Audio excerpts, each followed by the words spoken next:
You take your time, Elizabeth. Do what you need to do. And I will announce when it says we have officially gone live. When the Wi-Fi gods have decided, we are live. My goodness, I love this face. Okay, so Elizabeth, for those who don't know, I have had, we're going on 6-year relationship now, I think. You, Elizabeth Jameson, actually was in the original Unfixed docuseries, so we have shared a lot together. After the Unfixed docuseries, we actually went on to, Elizabeth went on to create a show called MS Confidential that she directed and I hosted. So we had 2 years of having these deep conversations around living with MS. So anyway, I am just thrilled to be able to do this with you. And everyone sit back for a moment because Elizabeth has quite a hefty life, full of credentials and accolades. So I'm just going to read for a moment so I don't miss anything because I really want to honor you, Elizabeth, before we get started and showcase all that you've been through to get here today.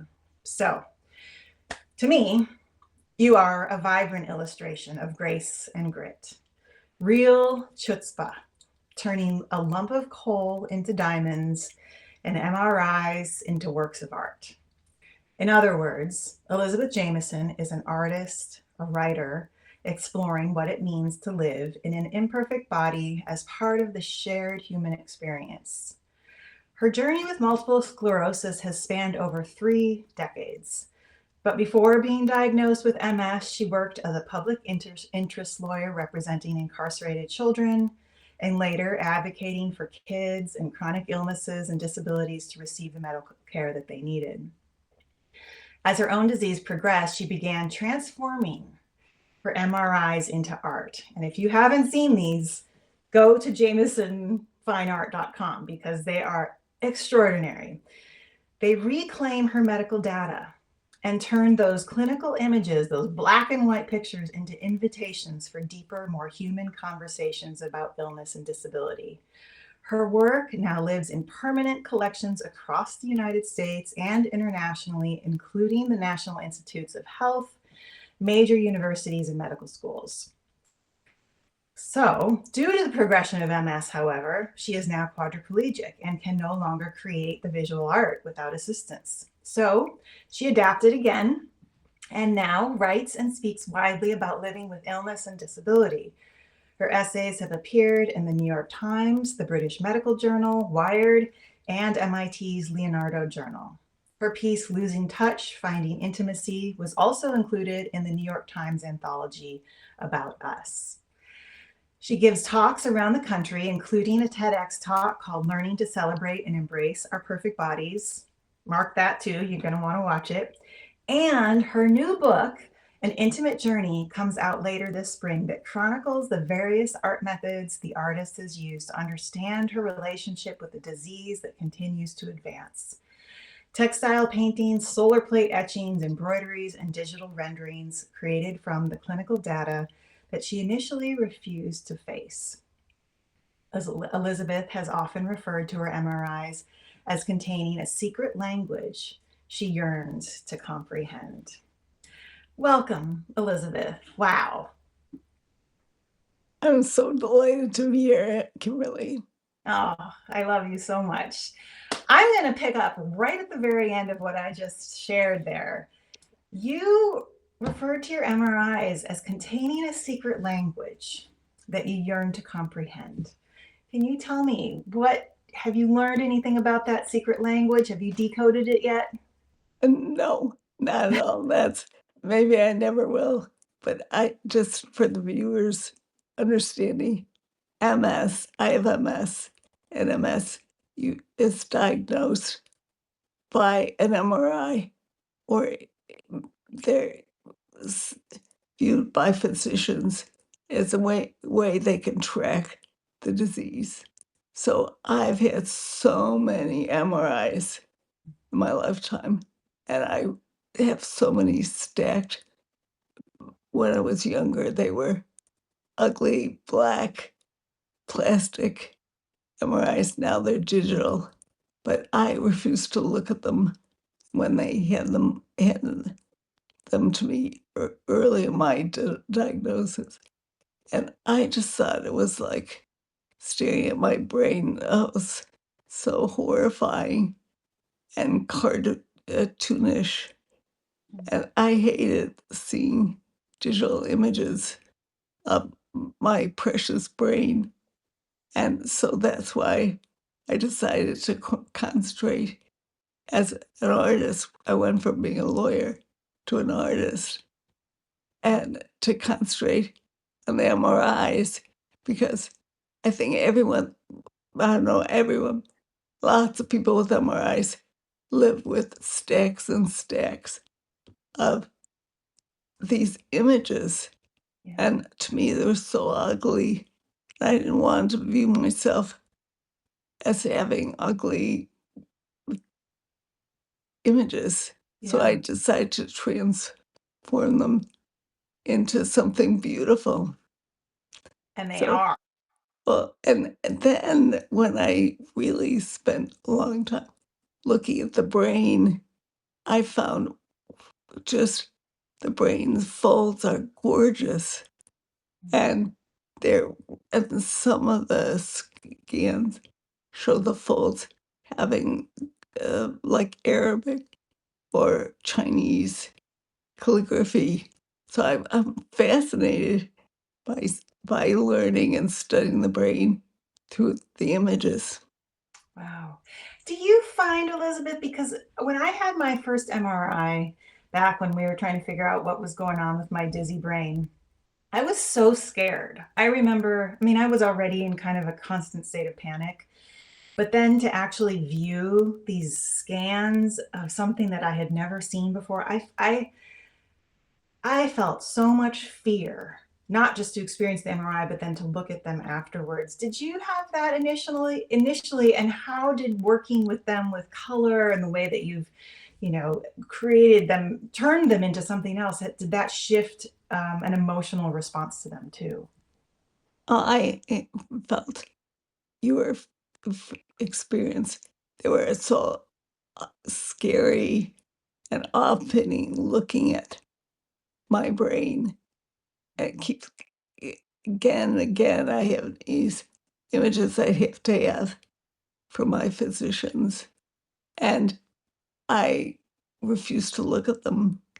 So when I was forced to be an artist, and when I chose to be an artist, I decided I have to. Why am I being an artist? I was a public interest lawyer, so what in the world do I want to be an artist? And I thought, well, shoot, I can do something with my MRIs. Mm. And then I spend so much time looking at MRIs, they become fascinating. So I took ownership of my MRIs. Like, you can't do anything bad with my MRIs. They're my MRIs. Yeah, this is my brain. Yeah. And it's beautiful. So I just read Well, it's something. beautiful and ugly. It's all the above. Yeah, thank you. The lesions are can be beautiful or can be dramatic, Yeah, and we can decide to think they're scary or sacred or whatever we want, words yeah. we want to do apply to them. And it probably changes by the day or by the lab, by the test. I mean, I think I've experienced that fluidity in you, Elizabeth. Ever since I've known you, you've been somebody that's been able to say, well, here, let me explain the way you described it in one of our MS Confidential episodes. You said, I feel like my MS is a peacock that's sitting on my shoulder. And sometimes it's got its feathers sprayed and it's just beautiful. And other times it poops on my shoulder. Did I paraphrase Right, that correctly? right, right. I like that idea of, it's just good and bad, ugly, boring, everyday stuff Yeah. as well as drama. Yep. One of the things I read today was talking about the importance in the creative process of not coming to conclusions, not ending our creative process with a sentence, with a period, say, now I know exactly how this is going to be, but ending everything with a question mark. And I feel like that's something you've done with your MRIs. You've taken something that is definitive. This is your lab work, and you've added the most important element, which is your conversation with it. And that's ongoing. That's never going to be fixed in a fixed kind of Right. sense. So has your relationship, tell me, my thematic question for this season is there one thing that's um, if the very thing you can't fix in your life has actually saved you? And this is sort of a silly question to ask you because I know so many facets of how you've expressed that it has saved you. But in your own words, can you talk a little bit about how this experience of disability and illness has changed you forever in surprising ways? Well, I would say because my disease is progressive, it's ongoing. So every day is not every day, but every 3 months, I'm a different person a little bit. So it's a constant readjustment of who I am, what my ambitions are. And I don't feel my MS is a gift. I feel there's a lot of things I could have done if I didn't have MS, but it's changed me, and I love my life. I just love my life. I have so much joy and happiness, and I don't know if it's in spite of MS or with my MS. I think MS is a part of me, and I want to love myself, not think anything else, but I'm doing my best with my MS. We have to make friends. So my goal is to make wonderful friends with my MS and Mm, honor it. Whatever I do, I want to honor it and whatever the hell that means. But mm, I talked, I am my when I go to bed, I talk to my body and say, did a good job. W- I could do this podcast without losing my voice. So I say, good job, vocal cords. Good job, whatever, kidneys. Good job, balls. Good luck. Good. Thank God for not spasming today. So mm. I want to really be in a good stead with my body. Yeah. Like, Were you so all that way, Elizabeth? Since I didn't know you pre-MS, were you generally in love with your life back then? And did you have a positive relationship with your body, or has all of this really developed? I think it's so hard for me to say, Mm, but I'm sure MS has forced me to, in order to like myself, I have to find myself interesting. So when I became a quadriplegic, I see MS is a slow disease, which is blessing for me. My is a blessing. Um, so I developed MS when I was in my 30s, and I slowly had a cane, a walker, then a wheelchair, then a bigger wheelchair, then a advanced wheelchair, and then I became a quadriplegic and lost the ability to do anything with my hands. So I had to go, well, oh, shit, what do I got to do with this life that keeps changing? And I just wanted to really consider myself interesting. How am I going to be interesting unless I really think about and articulate what in the inside of quadriplegic can't touch? So I had mm, to for example, I had to redefine intimacy, and that was so becoming a writer and an artist. Well, whoa, I have to develop a new language, new vocabulary. And I think it's been such a great, I've loved my life because, my God, I have to really sit and think about things to explain who I am. Wow. So I had to just discover all sorts of part of me that I never had to think about before. Like Mm, my classic story is that my husband and I went to our usual Friday night dinner, a neighborhood cafe, and at that time, I just started losing the ability to use utensils. My hands were slowly losing the ability to hold anything. And my husband, for the first time, had to feed me.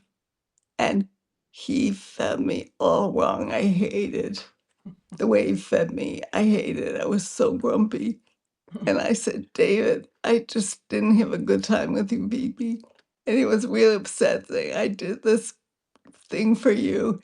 How dare you should say I didn't do well enough. And we got in kind of an argument. And I realized, you know what? It's unfair to him. I had to articulate how to feed me.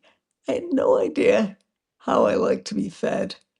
Do you know how you like to be fed, no Kimberly? one ever thinks about that until you have to. Unless you have to, then you have to really articulate it. And I went, well, I don't know how to articulate it. So I Wow. had to spend weeks Wow. thinking about that. What brings me joy in food? Mm. And I wrote an article about the whole issue of that Friday night fight we had unfairly, poor David. Um, and I discovered that I like to eat things all separately. I didn't Mm, know that. I mm. don't like mushing. I don't want my peas to be next to the big potato, next to the salmon. I want it all separately. Yeah. And David thinks that's weird. He likes shoveling in. I like taking small bites Mm. singularly. They take a long time to eat, and he doesn't. And we laugh, and we're totally opposites in Mm. how we eat. So that was an example of you have to really pay attention, be You had to mindful. yourself, which so you talked about intimacy a moment ago and how you had to, this has changed intimacy. And at first, when we think intimacy, I'm thinking, your relationship with David, which I'm sure changed. But I hear you talking about the intimacy with yourself deepened because you really had to examine everything. One, because you want to keep yourself interesting to yourself. And two, you really wanted to be able to communicate that with others. And like you said, this is a progressive disease, so it's always changing. And so that conversation you have to do with yourself has to probably always be a priority. It's a necessity Necessity. because if I don't know what I want, I can't communicate it to anyone else. And Yeah. oftentimes I don't, excuse me, I don't know who I am or know how to articulate it. So I have to work on it. It's called mindful living, but not the way meditators really talk about it, but it is kind of like that. Well, it is, but you guess what? You're probably more enlightened than a lot of those people talking about it because you have to do it. It's part of your survival. And I think a lot of, meditation teachers will, practice the mindful living or preach the mindful living when it's convenient. And then, maybe then they don't have to because they don't have to. So I find it absolutely fascinating how much you've been able to reinvent and adapt for 3 decades.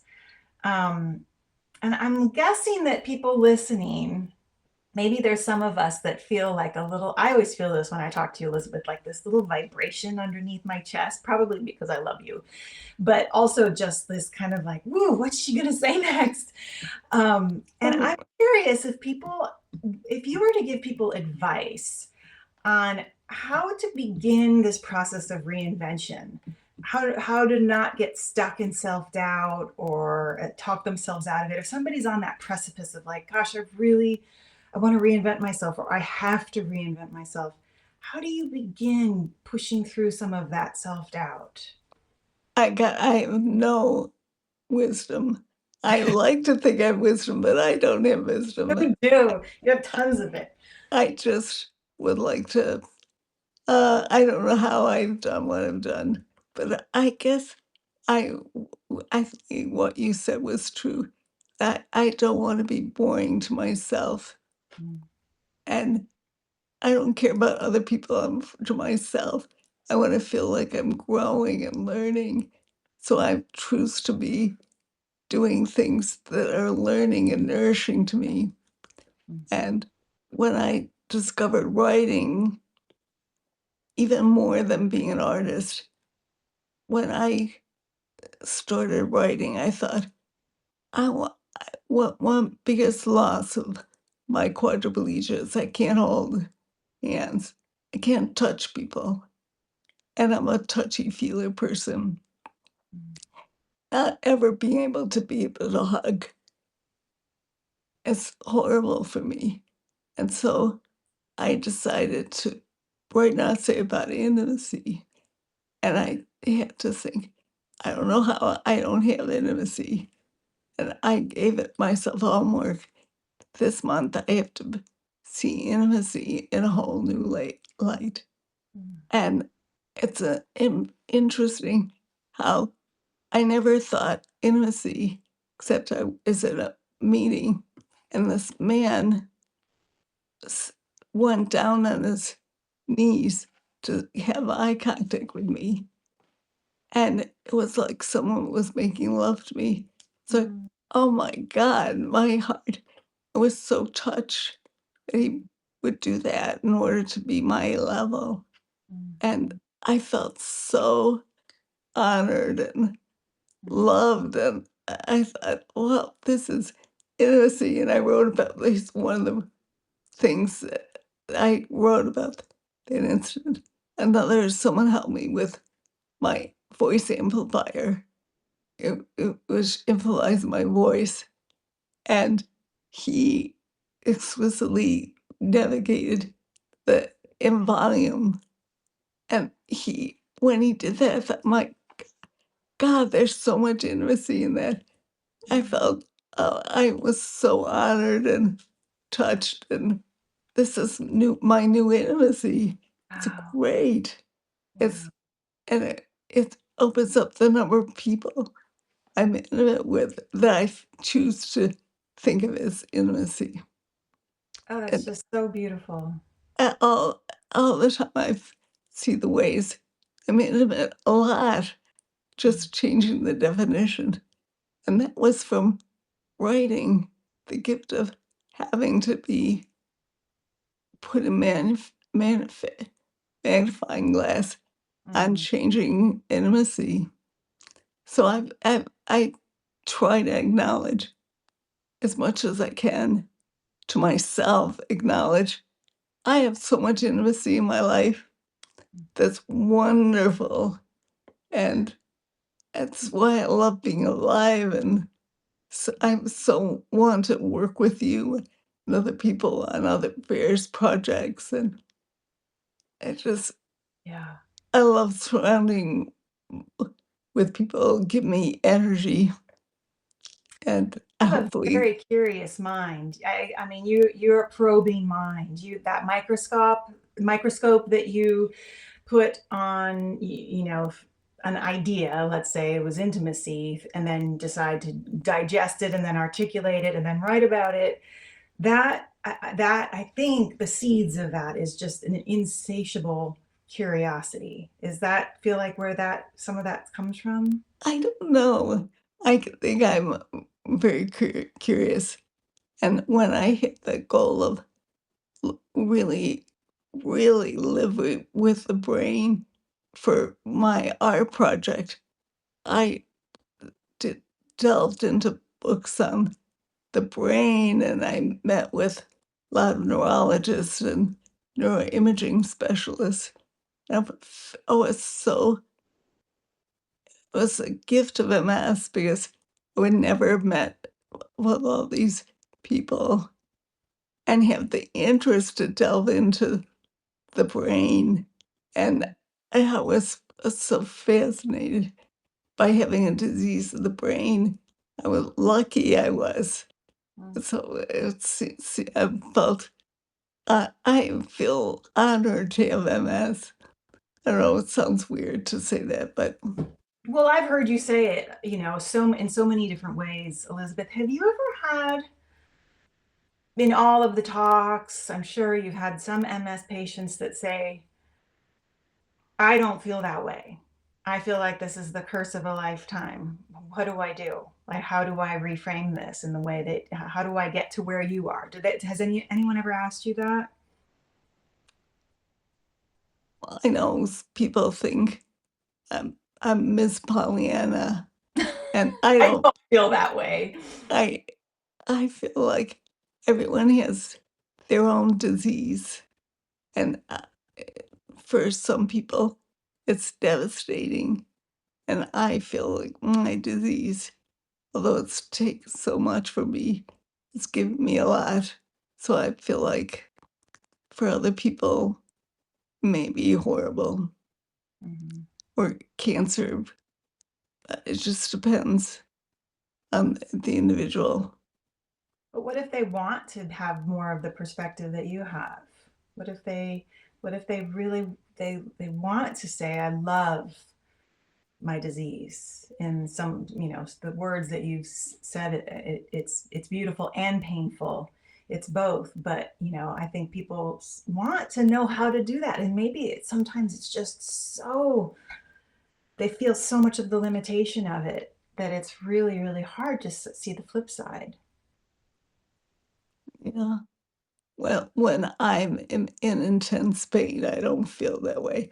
I don't feel chipper and, oh, this is wonderful. I feel like life sucks and I hate this. And I feel sorry for myself and I hate people and all the negative things that I try not to do. And I generally don't feel, I don't think. But if I'm a terrible pain, that all my positivity goes out the window. So I'm not a superhero for sure. And if maybe the other individuals that you're talking about, maybe they have mm, much more severe pain that they're living with, whether it's psychic pain or physical pain. Well, you know what I'm thinking, because the way you just expressed this is that you're an open channel. When you feel like it sucks, you let it suck. When you won't need to hate people and your doctors and everyone around you, you let that happen. And then it does what these things do through our bodies when they can move. So you move it through. And once it's moved through, then maybe there's, a little sunshine that arrives after that before the next storm. But you have a wonderful story. And I think you wrote this one was in the New York Times, maybe, or correct me if I'm wrong, but you discovered the joy of swearing. Oh, yeah. You want to tell that story? Well, I went through a stage that I'm not necessarily proud of, a stage where I love to swear, really swear, and I've grown out of that stage, so I don't like swearing now. That's like the way I did before, but it was something in me that gave me joy out of swearing, and I swear at the Spinal Cord Injury Center, which is a center of people who've had strokes or um, various horrible accidents or diseases where they have in a wheelchair or close to wheelchair or you have a quadriplegic or car or gun accidents. There were lots of people with gun accidents when I first started going to this spinal cord injury center. And there's a being around people like us, people who are in wheelchairs, who have been very disabled. We swear I'm talking liberally, but there are those of us who swear a lot. And I really learned that I got so much energy by saying, fuck you. I just love saying that. Enjoy happiness. Not so, I would say it to the people I love the most. Fuck you, Hal. Are you going and doing well today? And you'd say, fuck you, Elizabeth. I'm doing great today. Or whatever. Fuck you. I hate life. Or, it's calling out like wolves to the wilderness. I think Mm. we're howling to the universe saying fuck you, and it Oh. feels so delicious. Oh. At that time in my life, I love saying that. And I wrote the story was in the Washington Post, I think. I was a friend of mine at the Spinal Cord Injury Center opened the door and said, "Fuck you, Elizabeth. Hi." And at that time, I didn't know him, and I was sort of taken aback. Yeah. Why is he saying "fuck you"? I don't know him. And he, when he said it, with the biggest grin, and I thought, well, maybe that's why I said "fuck you," I, thinking it was appropriate. And I thought we both laughed hysterically. And every time we see each other, we say "fuck you" to each other. And I realized how much fun it was to be a teenager again. That's why I Mm. think I've grown out of the teenage stage of my illness. I think because I don't say "fuck you" Yeah. anymore. I've grown. I'm Except when I ask you to recall the story, then you say it I a know. lot. I'm about maybe 19. Mm. I've grown from 14 to 19, so it's not so much fun saying "fuck you." But at the time when I met you, Kimberly, I think I still had that nutty adolescent energy, which is embarrassing, but I loved it. It's incredible, and it's such a good tool to just acknowledge where you're at and to allow that, like I was saying earlier, to allow that energy to move and not feel like we have to be so prim and proper. I mean, especially even in the clinic. I don't know. Did you ever say it to one of your doctors? I mean, Yes, and did? I asked him to read my article, and he said, "You're you're being potty mouthed, Elizabeth. I don't like people who are potty mouthed." I Mm. said, "What?" I feel like a language like I was 2 years old, 2 year Yeah. olds old. But anyway, it's funny. So he wasn't, so you found intimacy with your friend through this swearing. After so much, And but an opportunity to just share in a new way. That's the thing with you, Elizabeth. It's like you're always reframing and reinventing. And the reframe almost precedes the reinvention, where you say, "Gosh, I can't use my hands anymore. What am I going to do? I used to be an artist." Or, "Gosh, I can't use my voice in the way that I used to because, and I was a lawyer. So what do I do with the rest of my body?" It's like, um, this ability to constantly shift your perspective is quite unique. I don't know if you know how unique it is, because it's really easy for us to just get stuck in our way of how we see something. So I'm wondering, let's say on a day you can't write, because I know this is this mode of communication right now is one of the ways that you are still staying alive and creating and staying interesting to yourself. On the days you can't write, how do you reinvent yourself? Oh, that's so hard. Because right now I'm having a hard time writing. It's hard. Mm, I yeah. just, I talk to you, it makes me so happy. So I'm glad to be here on this recording with you because it makes me really happy and not swearing at myself for not writing what I should be writing. Hmm. Yeah. So do you have a way that you talk to yourself when, like, let's say when we hang up and, you have to go on with your day and you're feeling some of that frustration around, oh, I have this energy still in me. You have so much aliveness in you, Elizabeth, but I can't do anything with my hands. I can't write it right now. What do you do? Do you go into a meditation? Do you look at out the window? How do you deal with it? Well, Camille, I'm perfect. I do this perfect meditation and my mental health is so great. I have it all under control. I want to do I filled with self-hatred and I do try to meditate and I think about emphasizing parts of me being apparent to myself and all sorts of things I should do. But I'm not perfect.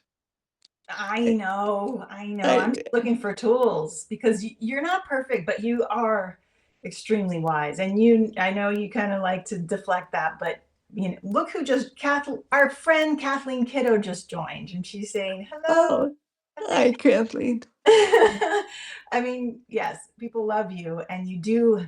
People love you because of your energy, but people also love you for how you've continued to reframe this illness that continues to take things from you, and as you said in the beginning, it also is giving things to you.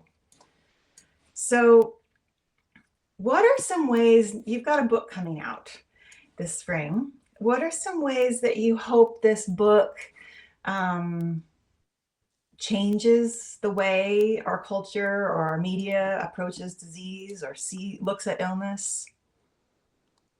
Well, my feeling is my my feeling. What's true is we're all getting older, and we're all going to have diseases or whatever deterioration of our bodies as we age.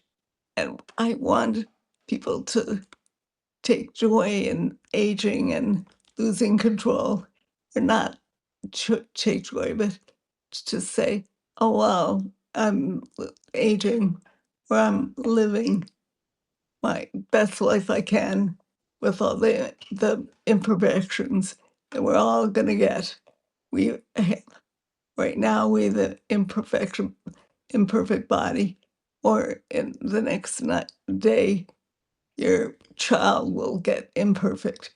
We all live in the mess of life, and life is so messy. Mhm. And every time we think that we're going to have a fabulous Christmas, for example, all the everything breaks loose. You have a huge fight with your family members, and it's messy. Life Mhm. is messy, and I would like to be able to talk about oh these the imperfections at dinner parties, which before when I was disabled, Mhm. I didn't feel comfortable talking about my life.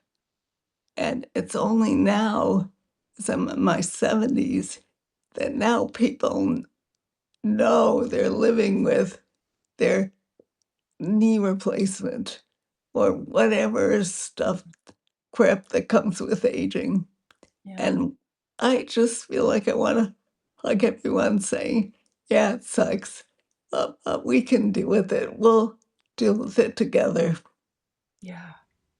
You're a really great teacher for the entire population that is aging. And that's all of us, because we're all aging, but especially when we get to those years when things start to break down. I know you used to have friends that you would talk to on the phone and they'd be like, "Ah, I'm going to Europe and we're going biking and we're going hiking," and you would listen. But then I think you said more recently, some of them are breaking down and you have more to talk about. You actually I have something to share with them. I love getting older. I have so much joy in getting older. I know it sounds bizarre, and but I love getting older because I'm normal. When oh, everyone is getting older, Yeah. I'm with them. I'm like everyone else. I'm not Mhm. a velvet in the room, Yeah, and that so I have so much more to talk with about people, more or mhm, less. That it's acceptable to talk about your body when you're aging, when you're when you're normal, quote mhm, unquote. It, I just felt like people weren't interested, or maybe they were interested, but they didn't know how to talk about illness and disability. Or the infusion center, they were like, oh, I'm not going to talk about the infusion center or chemotherapy. It's mhm. not proper, or I just don't know how to talk about it with curiosity, what it means to live in what goes on with being an imperfect body. When you age, everyone is imperfect, perfect body, so Yeah. it's great. Yeah, that makes so much sense, Elizabeth. It's like the tribe is catching up to you. Right, right, The right. generation is catching up. But you make it, we still live in a culture where, everything is anti-aging. And you make aging sexy, you make it sassy, you make it vibrant. Did you, I'm curious, did you have a like did you have a grandmother? Like did you have a model when you were young where you looked at them and said, "Yeah, aging's badass." Or did you Oh, create it all yourself? I don't know, but my parents were the type of people who never, ever asked about health problems, ever. And it was a verboten thing to ask people about. So it was, I'm the opposite. Now, when people tell me their health problem, I go, that's fascinating, you leukemia. Oh, tell me, what's it about? What's leukemia? Or Mm, what's deafness? Tell me what's mean to be partially deaf. mm, How do you go about your day being partially deaf? I'm mm, fascinated by disability. I really, truly am. I don't mean to bullshitting you. mm, I could talk with people all day about their imperfections because mm. that's what I'm most interested in is how we survive with l- with joy or Yeah, trying to find our ways to find not joy but um not depression, just saying looks life, how yeah, interesting what it mm, means to grow old or have a disability. yeah.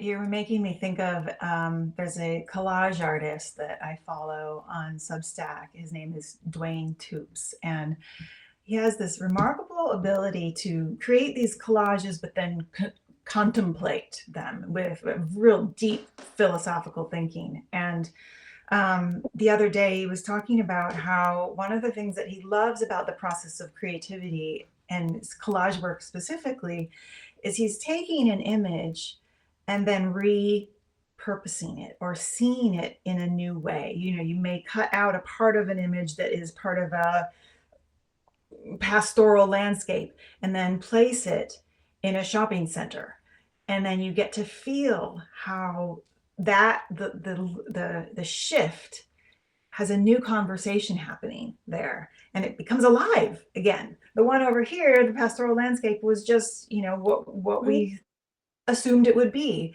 And then when you put it in a new context, which is what aging is doing to us all the time, if we are open to it, open to that conversation. So, what I hear you again and again saying is that you're having this constant refreshed dialogue with how life is meeting you, and that's exciting. And maybe even it even sounds like it's a little bit of fun sometimes for you. I I when I meet someone who's on my wavelength, I say, "Yeah, what was like of an MRI?" Oh, we can sit aside at the table and say, "Oh," and giggle what it means to have an MRI, whatever body part you're having an MRI. Yeah, I get really excited and delighted to talk to people about their experiences. Yeah. Do you have tell me a little bit, Elizabeth. I'm just gonna keep I know that these are I typically make them 30 minutes, but sorry guys, because I love Elizabeth. So we're just gonna keep going. Um, do you want to tell me a little bit about where okay, so you've been reflecting on intimacy lately. Or was this you were referring to a period of time where you were reflecting on intimacy? What's your topic du jour? What are you kind of what's really juicy for you right now? Well, what's juicy for me, and I'd love to write an article about it, if I can, I'm looking for a writing partner who I can work with because can't I can't talk. I don't have anything, any use of my hands. So I need someone who's patient and but I'm filled with ideas. My latest th- idea is my husband, who's very fit, and he discovered he has blockage in his right ear, and he has to wear a hearing aid. And he was fitted with a hearing aid, and with additional hearing aid, he got an appliance that I could wear that directly amplifies my voice to him. And it's an ugly ass necklace you have to wear. And it works and he loves it. I love it. But he says, "Well, Elizabeth, you have to get your hearing aid on." I said, "It's not my hearing aid, it's your hearing aid." And I felt very uncomfortable in calling it my hearing aid Mm. or my hearing assistance. Instead of him saying, "Would you get my hearing Huh. assistance?" And I thought, it's so funny why I want to distance whether it's mine or his or whatever. What does that mean to have an intimate relationship with two people battling with their their handicaps or their disability? I thought, God, am I fucked up or he's fucked up? We're both trying to figure it all out together with Yeah. joy and love. And why do I hate saying it's not my hearing device because I have perfect hearing? Well, the few things that's great is my hearing, so it's not my hearing aid. Yeah. I thought, I mean, that makes perfect sense to me. And what an interesting thing to investigate and go, you know what? I'm going to freaking claim that part of my body that is performing really well. And I'm not going to like just say, oh, well, okay, yeah, I'm used to this disability thing. So we'll just put you in that corner too. I get that you want to make that distinction and say, no, this is not but me. on the other hand, David has been with me through the loss of my walking, the use of one arm, the use of the other arm, and if he wants to call it my hearing device, why shouldn't I be able to embrace him in his hearing aids? I Yeah. figure, it's so unfair to him. I really got down on myself thinking, he's been so devoted to me with some Mhm. difficulty. He's been wonderful. So why can't I be equally as generous Yeah. by by calling it my hearing device? It's just so funny. I was just thinking, why do couples have trouble dealing with their various disabilities? I mean, Mm. I think they do. Yeah. And we have to joke about it and be generous with ourselves. But and I still hate being him calling it his my. But I was just laughing at myself because he's the one who's been so wonderful to me. Well, this whole time, there's been the two of you in relationship, but in that relationship, the narrative is that you're the one with the disability and he's the one that's been able to support you through all of this. And then now something shifted where, yes, he's still supporting you and helping and guiding through, all of this, but there's something that is showing up for him as he ages. And so there's a renegotiation where, you know, Right. I mean, I would imagine there's even a part of you that's a little delighted that's like, "Hey, look at your vulnerability, and we get to connect with our Oh, vulnerabilities." not me. Are you kidding me?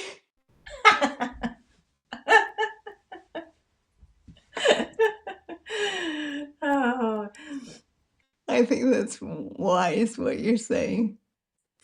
I love that, you're thinking about writing about this because relationship is very, um well, it's not taboo, but it's harder for us to find content around that story. It's often, the person talking about their disability and not necessarily about the relationship that's involved because that other person is the caregiver and Right.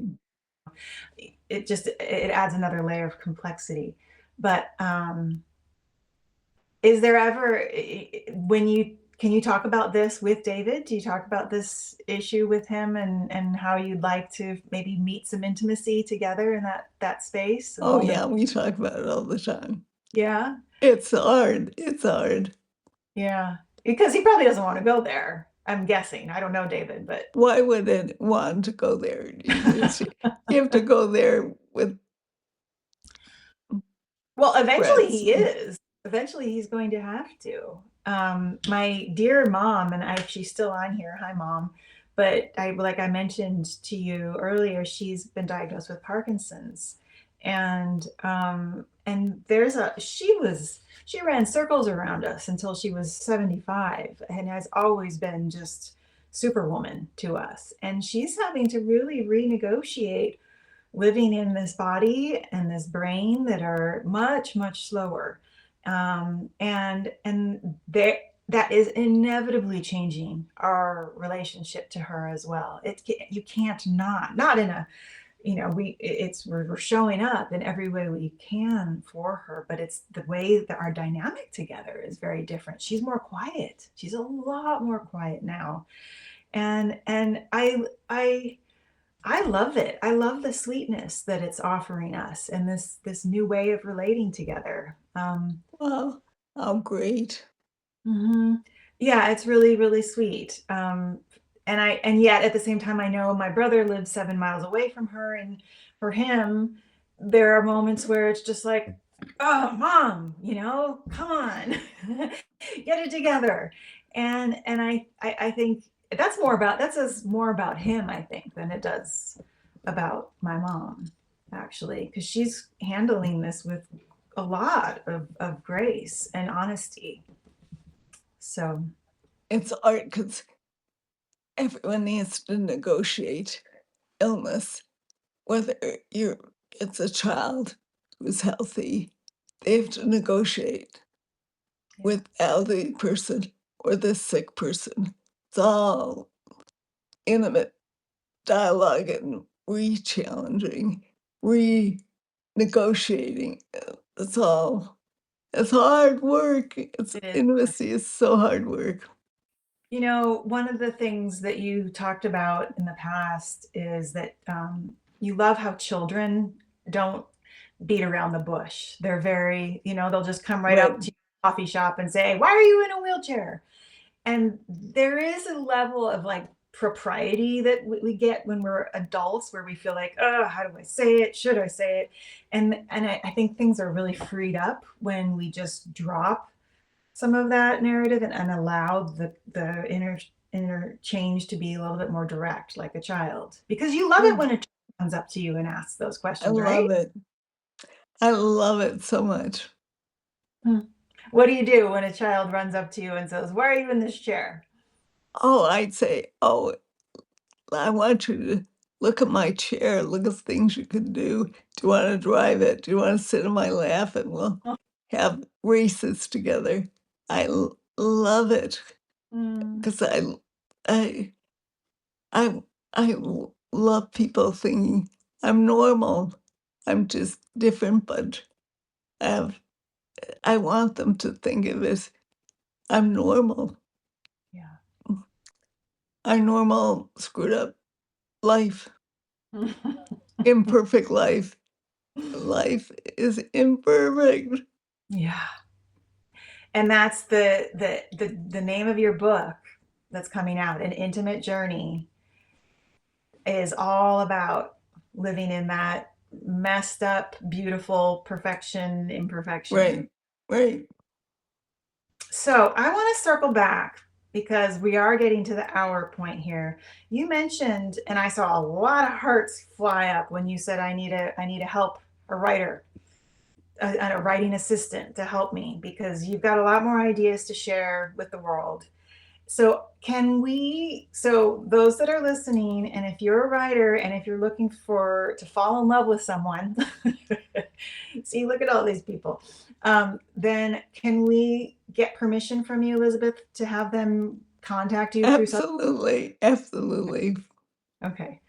Because there are a lot of fabulous writers over here on Substack, and I couldn't think of anything more delicious than getting intimate with you in your writing process. Well, that's so wonderful. Yay. Well, Elizabeth, do you have any parting words for those that are still like scratching their head going, I want to have a little bit more of that sparkle that Elizabeth has. How do I get it? I guess I could say I am sparkling because of the people I stand with. And these wonderful people work with me, my husband, my current caregivers. All these people are so talented and wonderful and generous and kind.